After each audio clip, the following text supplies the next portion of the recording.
Good morning, Flyers fans, and welcome back to Clear the Ice, the Flyers postgame show here on the It's Wrap Sports Network. Your boy Matty B on the call, and the Flyers hang on tonight. Yeah, they hang on. It didn't seem, a 6-3 game, 5-2 late.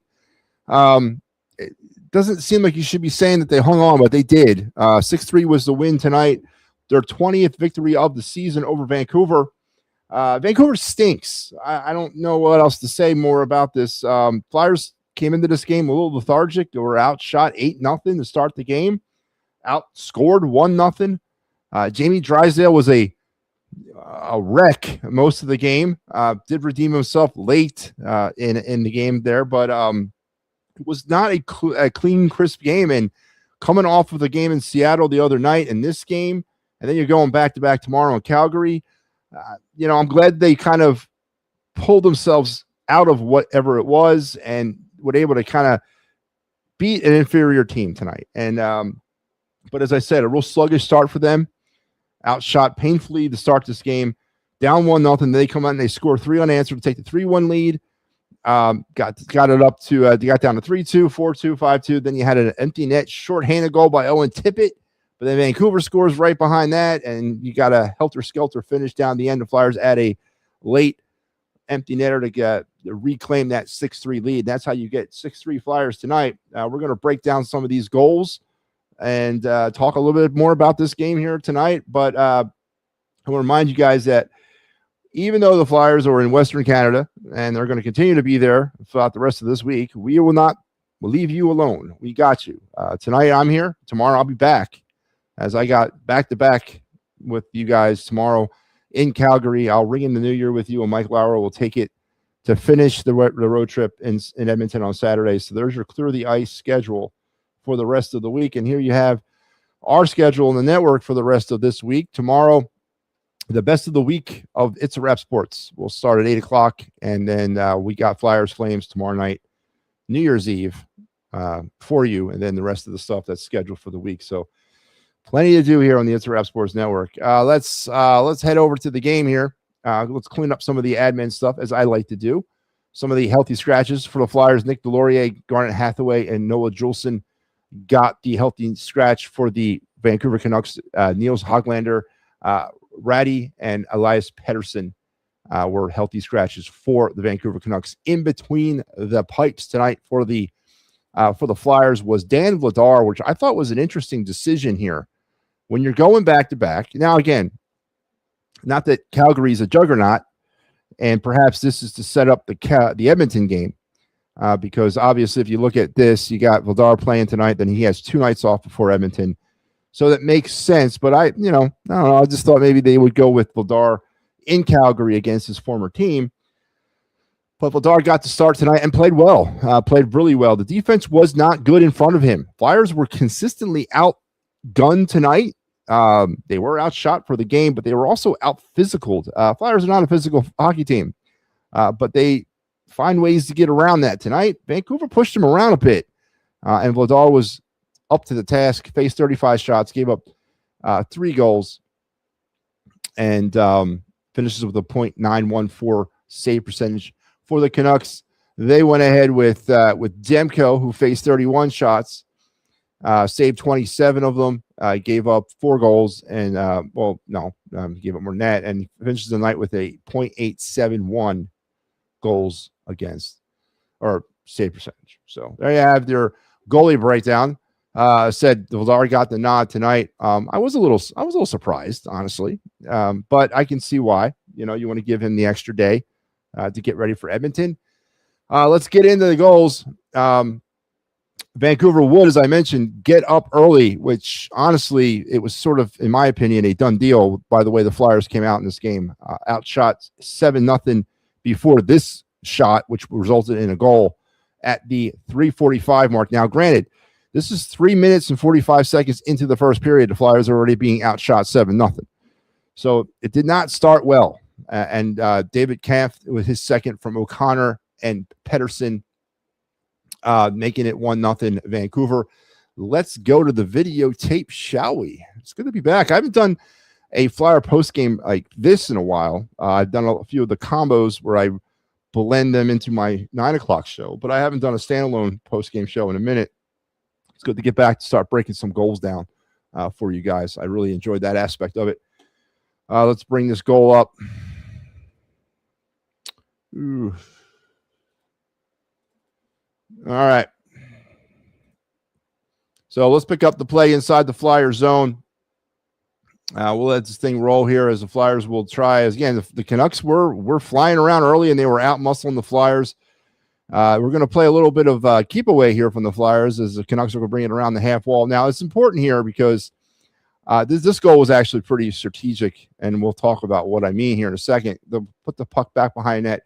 So I want you to keep an eye on Sean Couturier as he's going to do what every centerman does in defense. He's going to go towards his own net because that's his responsibility. That's his job as a centerman on defense, sort of kind of keep that front of the net clear.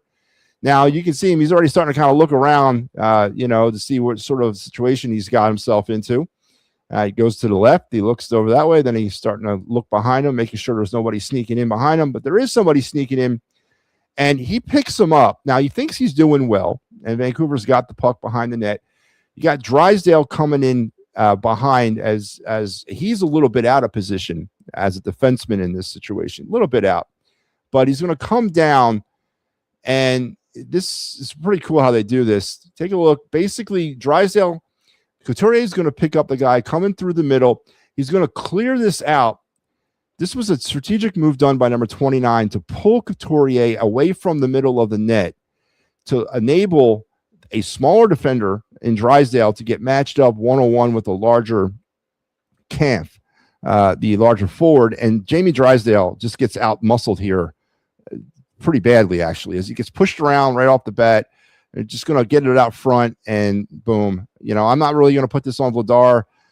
You should maybe want to make that save that close to your front of your net, but Jamie Drysdale painfully outmatched there as he gets pushed around. This was the beginning of a bad night for Drysdale. As I mentioned, though, he does redeem himself at the end, but a pretty strategic hockey play there to kind of clear Couturier out of the front and enable the smaller Drysdale to sort of get bullied around by the bigger forward.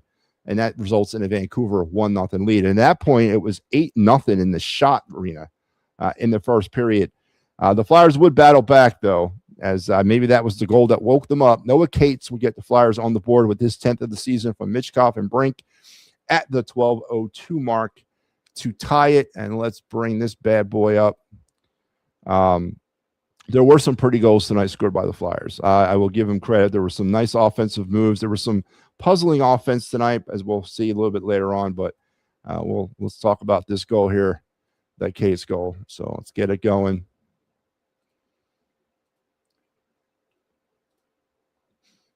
All right, so let's pick up the play in the neutral zone or at center ice, I guess. Flyers sort of kicking the puck around a little bit. But they retain possession, and we're going to try. The Flyers are not a very good neutral zone type skating hockey team. They've been getting better. Now, interesting here. All right, so who is that down there? Let me see. Who is that? That would be, is that Michkov down there? I think that is Michkov. Let me see. Let me just see. I gotta see something here. Yeah, it's Michkov. So Michkov, who gets credit for a really good game tonight off the puck. He did have some opportunities, did not score any goals, but this is a really pretty play. I don't know if you guys can see the puck. It's right here. Michkov is literally going to catch this thing with his stick in midair. This is a bad pass. It's a terrible pass, but Michkov somehow, some way is able to catch it, knock it down, and then obviously create a play here where nothing should have happened. Just a really pretty play by him.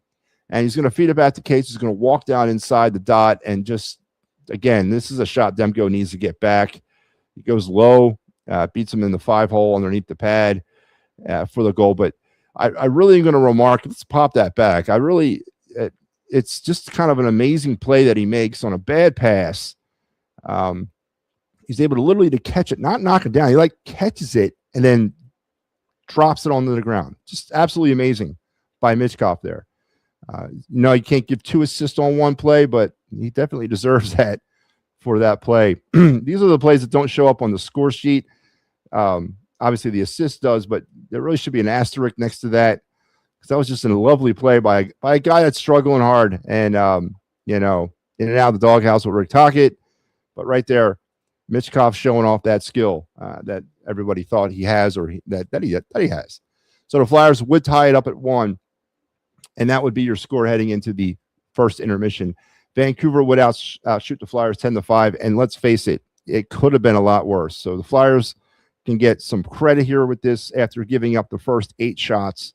They only gave up 2 the rest of the way and got 5 of them back. So you got to take small victories out of some bad play, and it was a helter-skelter for first half of the first period for the Flyers, as they almost got skated out off the ice by a very bad Vancouver Canuck team. I'm sorry, they're bad. They're admittedly bad. They're rebuilding. So to come out of this only being outshot 10-5 in the first period, you got to take some credit from there. Flyers would get going in the second. Grunderson, who's been red hot over the last goals down his last 4, his 7th of the season from Gulbenkian and Sanheim at 340 to put the Flyers up for good as they would take the lead 2-1 on this play. Let's bring this up.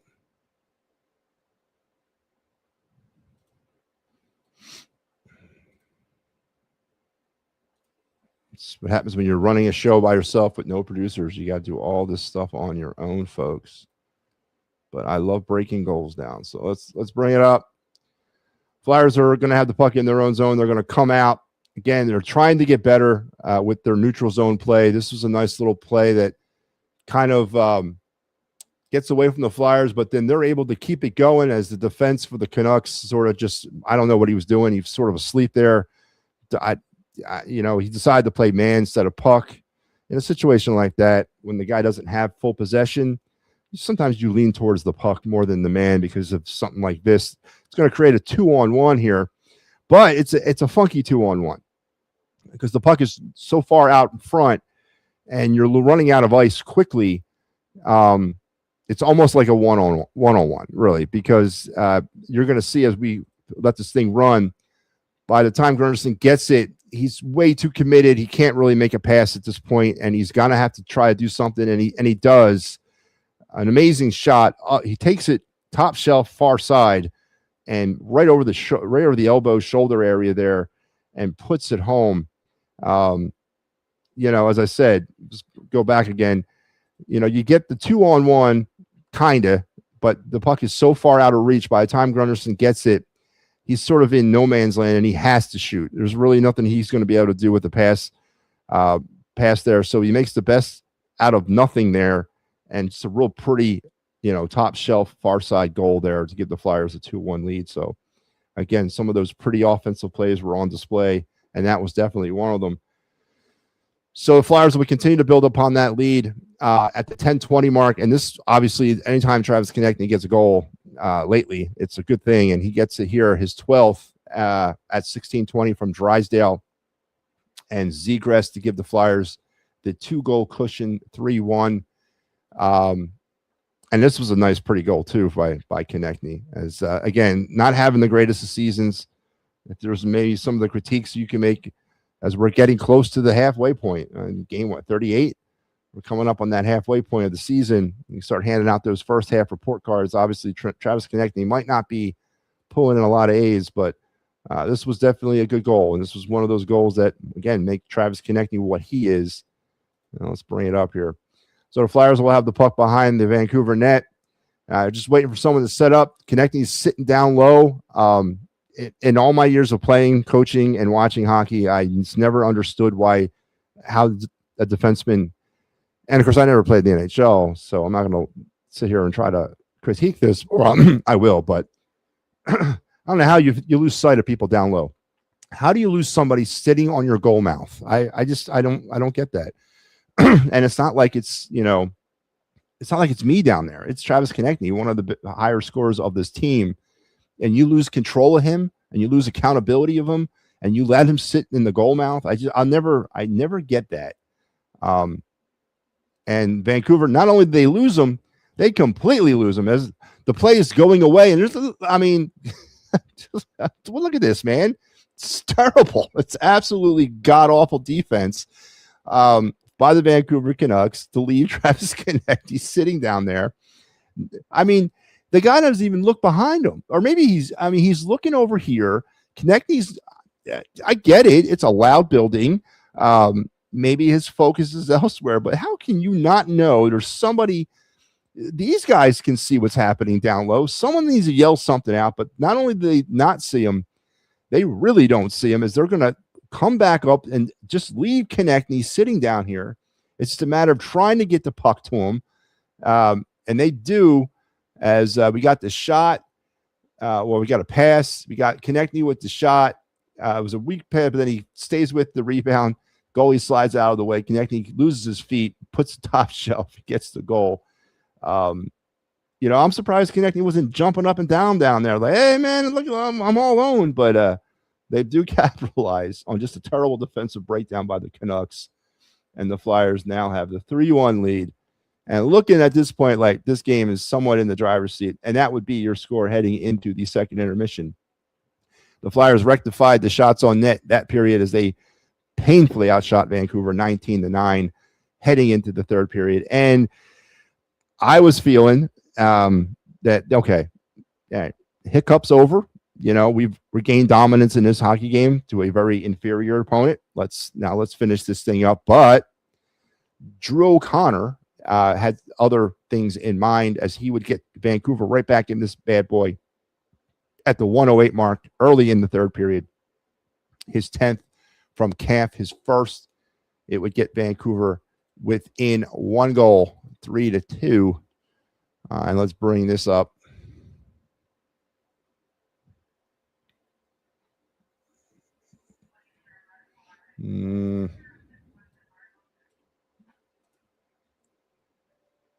All right, so this one's up. Let's go to the videotape, shall we? All right, so puck, we're going to pick up action inside the Vancouver zone. They're going to come up. They're going to try to come out, and they do, as we're going to go all the way down the ice with this. Now, they're not going to call an icing on this play. I guess they're going to say that the puck kind of passed in between the two players and did hit the offensive player, so the play will continue. Flyers get out, and with all that, with a potential icing, they get beat to the puck. Things are going to pop around out in front. You got a shot that's missed. You got the puck bouncing around. You got Rasmus Ristolainen getting bullied himself, and there you go. There's the goal from Connor to make it 3-2. Just an ugly goal. Again, an icing that was not called. Again, as it passed through those players, I guess it must have hit one of the Vancouver Canucks. So they waved the icing off. And maybe the Flyers were just thinking it was going to be an icing. And they pretty much took the play off because they get out, hustled to the puck. Risto loses the battle to the puck. And then Risto gets bullied around as O'Connor was able to put the puck by Vladar to give the Canucks a little bit of fresh life in this game, 3-2. But then the Flyers would put this game away at the 1:34 mark, about a minute, less than a minute actually, about 25 seconds, 30 seconds later. Bobby Brink, his 10th from Michkov and Cates to give the Flyers a 4-2 lead. But this goal here, folks, was a little bit of this was a helter-skelter goal. Beautiful 2-on-1 opportunity. Again, Michkov off puck. Well, I mean, he's got the puck, but he's off the scoring opportunity. He's going to facilitate this. And as we watch this, as this goal went in, I was a little curious of why Vancouver did not challenge this goal. And I'm going to explain what I mean here in a second. Let's bring it up.